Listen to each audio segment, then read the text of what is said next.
Last night I saw the latest version of Dune, and frankly, I'm a man of two minds about this movie.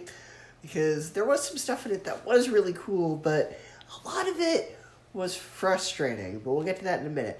But the first thing you should know is that this movie is part one.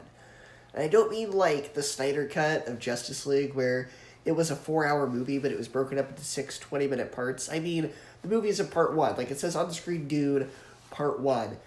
And that's it. So it's like what they did with Harry Potter and Hunger Games and all the other ones where they broke it up into 2 parts. It's Dune part one. And none of this is made clear in any of the marketing or any of the trailers or anything. So just know going into it that this is not a complete story. And it's held back a little bit for that. But again, I'll get to that in a second. First off, what is good about the movie is that it is very pretty to look at. The cinematography is well done. It's very big scale.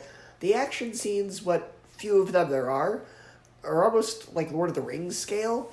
Like, the battle scenes are really good, and the costumes are great. Like, the costume design in this movie was really good. And it is shot very much like Star Wars, like the newer Star Wars movies. It is a big scale epic with the way that it's shot. So part of me says see it in a theater for that, but on the other hand, that's about it. That's really all there is to it. The story is not that strong. It's very hard to understand, it's very convoluted, and the characters are very boring.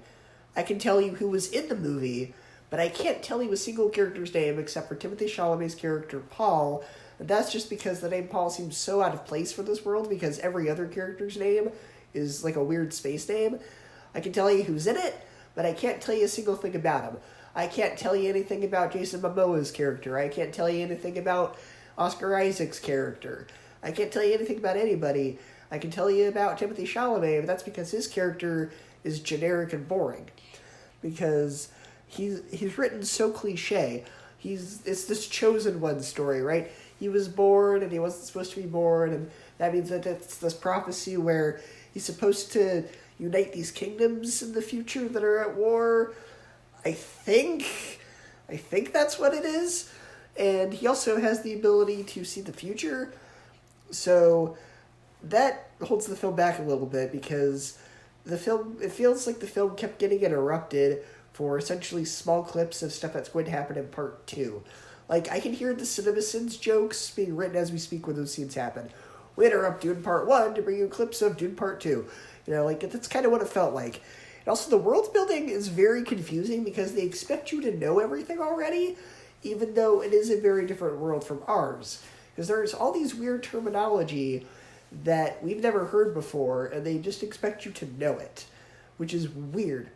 It's like, we need to take him to see the priests of so-and-so, or whatever it was, or they just randomly drop these weird space names or these space words, and they don't explain them, and so it's just like, I feel like we're missing stuff. There's a lot of terminology that I don't understand. And like I said, going back to the action scenes, like I said, the action scenes are very good. They're very well shot. But they're really meaningless because I don't know what the stakes are when these fight scenes happen. I don't know why they're fighting or why I should care. And I didn't feel anything for any of these characters. Like, when characters died in this movie, I felt nothing because I didn't really know that much about them, if anything. So I was just like, oh, okay, well, okay. I don't know a single thing about this character, so I don't care. And, you know, I've talked about how much I don't like Zendaya and anything, and all I can say is thank goodness she's only in the last 20 minutes of this movie, because in those 20 minutes, she's still really bad. Like, she says her lines, she does this every movie, she says these lines in such a monotone way, and she clearly doesn't care about anything she is saying. And that's true of her performance in every single movie. I don't know how she keeps getting work.